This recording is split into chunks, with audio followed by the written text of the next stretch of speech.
Welcome back. If you have walked down a cereal aisle or checked the price of eggs lately, you know the feeling. Despite various economic promises, your grocery bill is still climbing. As we move through 2026, the transitory narrative of years past has been replaced by a grueling structural shift in how food is priced. Today, we are breaking down the hard data on why that receipt at the checkout counter is still 18% higher than it was just 2 years ago. We will look at the convergence of energy, tech, and climate factors that are making cheap eats a thing of the past. This isn't just about inflation, it is about a fundamental change in the global supply chain. Let's look at the raw numbers provided by the Bureau of Labor Statistics for the first quarter of 2026. Core food inflation is currently sitting at 6.4%, which is significantly higher than the Fed's overall target. While general inflation has cooled in sectors like electronics, food remains stubbornly high. This sticky inflation is driven by what economists call the three-pronged pressure: rising input costs, logistics overhead, and the lingering effects of currency devaluation. For a family of four, this translates to an extra $150 per month just to maintain the same diet they had in 2024. We are seeing the largest gap between wage growth and food costs in a decade. Moving food from the farm to your table requires massive amounts of energy. In 2026, we are seeing a resurgence in diesel prices, currently averaging $5.10 per gallon. This isn't just a number at the pump, it is a tax on every head of lettuce and gallon of milk transported via truck. Logistics companies have introduced 2026 variable surcharges to offset these costs, which are passed directly to retailers. Furthermore, the aging infrastructure of major shipping ports has led to a 12-day average delay for imported goods, increasing spoilage rates and further driving up the cost of perishables. Your grocery bill is in many ways a reflection of the global oil market.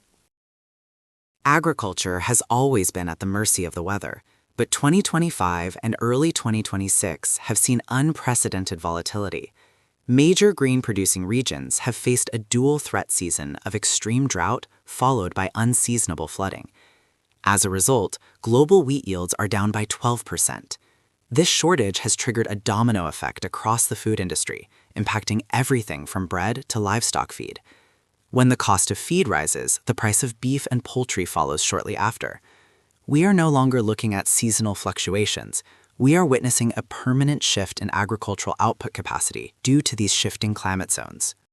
The cost of food is also a matter of national security. In 2026, trade bans and geopolitical tensions have sent fertilizer costs soaring by 45%.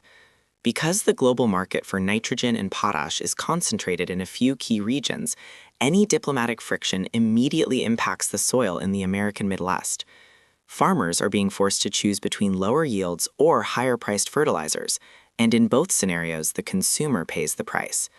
These trade friction points have become the new normal, making the global food trade more fragmented and expensive than it was in the early 2020s.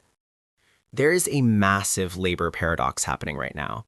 While many industries are automating, the last mile of food production and retail still relies heavily on human hands. We are currently facing a labor gap of 1.2 million workers in the hospitality and farm sectors. To attract talent, companies have raised wages significantly, but these costs are baked into your grocery prices. In 2026, we see a stark comparison. Wage growth in the sector is at 18%, but it still lags behind the 22% food inflation seen in urban centers. This wage price spiral is one of the hardest economic cycles to break. Technology was supposed to make food cheaper, but the initial transition is proving expensive. The adoption of AI-driven precision farming and autonomous harvesters has added approximately $15,000 in per-unit costs for medium-sized farms in 2026. While these technologies promise better yields in the long run, the high interest rates on equipment loans and the specialized maintenance required are keeping prices high today. We are in the investment phase of ag tech, where the consumer is essentially subsidizing the transition to a high-tech farming future. It is a necessary evolution, but it's hitting our wallets right now. Have you noticed your cereal box feels a little lighter? That is not your imagination.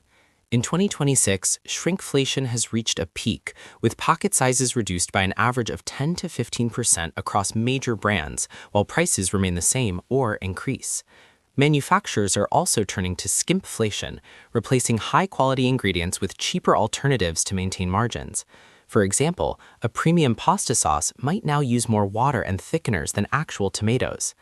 This hidden inflation means you are paying more for less, and it's often more difficult for consumers to track than a simple price hike on the tag. The central banks are in a difficult position. Interest rates have been held at a steady 5.5% throughout 2026 to curb spending and bring inflation down to the 2% target. However, these high rates make it more expensive for grocers to finance inventory and for farmers to buy seed. While the goal is to cool the economy, the essential goods sector, like food, doesn't respond to interest rates as quickly as luxury goods. People still need to eat, regardless of the Fed's decisions. This has created a scenario where interest rates are high, but food prices continue to climb, leaving the consumer squeezed from both ends. As we look toward 2027, the consensus among economists is one of slow stabilization. The 2027 forecast predicts food inflation will finally drop to around 3%, provided there are no new global shocks. We are seeing early signs of supply chain recovery and the long-term benefits of ag tech starting to yield results. However, experts warn that prices likely won't go back to 2020 levels. Rather, they will just stop rising so quickly. This is the new plateau of the global economy.